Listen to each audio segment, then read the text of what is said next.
میرے کفیل نے جواب دے دیا ہے۔ ہر طرف مسائل ہی مسائل، پریشانیاں ہی پریشانیاں۔ میرے پاس صرف 11 لاکھ روپے ہیں جو میں نے بچائے ہیں، اور اب اس اماؤنٹ میں پاکستان آ کر میں اپنے آپ کو کس طرح مینیج کروں گا، گھر والوں کو کس طرح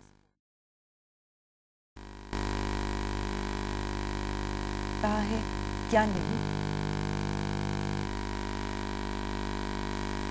ہوا، اس کو نظر میں رکھتے ہوئے کچھ احتیاطی تدابیر ہیں جو ہم آپ کو بتانا چاہیں گے۔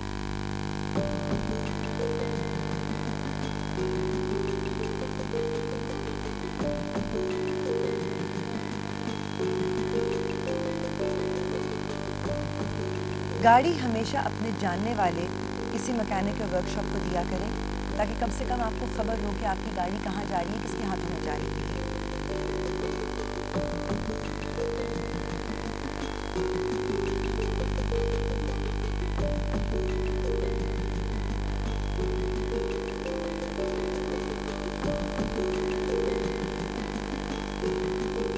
گاڑی میں بیٹھتے ہی دروازہ ضرور لاک کیجیے، کبھی بھی گاڑی کو لاک کیے بغیر اکیلا نہ چھوڑیں۔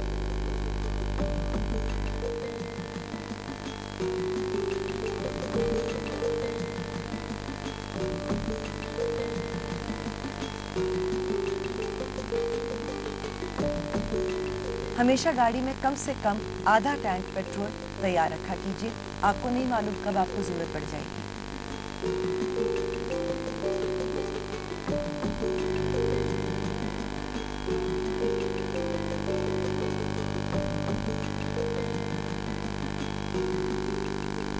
دوسری گاڑیوں سے ہمیشہ وقفہ رکھ کر گاڑی چلایا کریں۔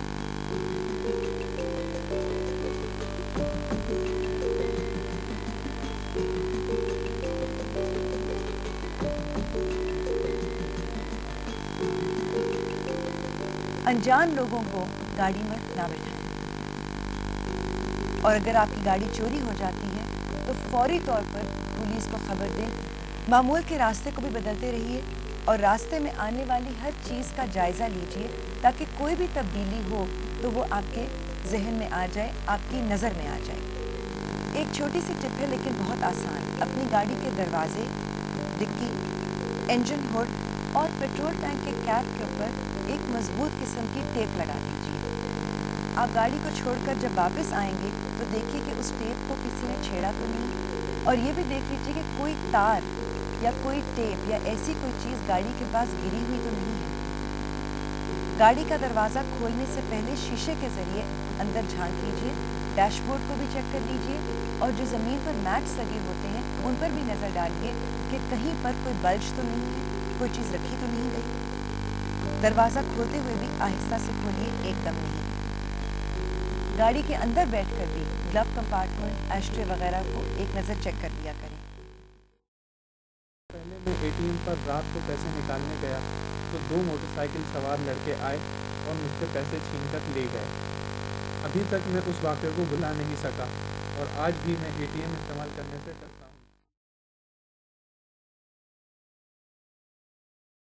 میری پریشانی کی وجہ میری چھوٹی بہن کے سسرال والے ہیں۔ ابھی شادی کو صرف 1 سال ہوا ہے، لیکن وہ شادی کے بعد سے مسلسل ذہنی اور جسمانی اذیت سہ رہی ہے۔ اس کا شوہر اور دوسرے افراد معمولی باتوں پر اسے مارتے پیٹتے ہیں، گالی گلوچ اور گندی زبان استعمال کرتے ہیں۔ ان کے ظلم و ستم سے تنگ آ کر وہ بھاگ کر گھر آ گئی۔ اب اس کے سسرال والے اسلحے سمیت آتے ہیں اور ہمارے بوڑھے والدین کو مارنے کی اور میری بہن کو اغوا کرنے کی دھمکی دیتے ہیں۔ وہ اسے خاموش کروانا چاہتے ہیں کیونکہ اس نے اپنے شوہر کو کسی اور عورت کے ساتھ رنگے ہاتھوں پکڑا تھا۔ وہ ان کے ناجائز تعلقات برداشت نہیں کر پائی۔ جب اس کے شوہر نے اپنا طور طریقہ نہیں بدلا تو اس نے والدین کو یہ بات بتا دی۔ بڑوں نے معاملہ سلجھانے کی کوشش کی تو سسرال والے جان لینے پر تل گئے۔ ابھی کچھ دن پہلے اس کے سسرال والے کافی لوگوں کے ساتھ میرے والدین کے گھر آئے۔ ان کا ارادہ گھر میں چوری اور بہن کی اغوا کا تھا، لیکن اللہ نے کرم کیا اور وہ خالی ہاتھ واپس چلے گئے۔ اس کی رپورٹ پولیس میں کروائی لیکن کچھ بھی نہیں ہوا۔ پھر حافظ آباد کے سپرنٹینڈنٹ پولیس نے سے رابطہ کرنے پر انہیں حراست میں لیا گیا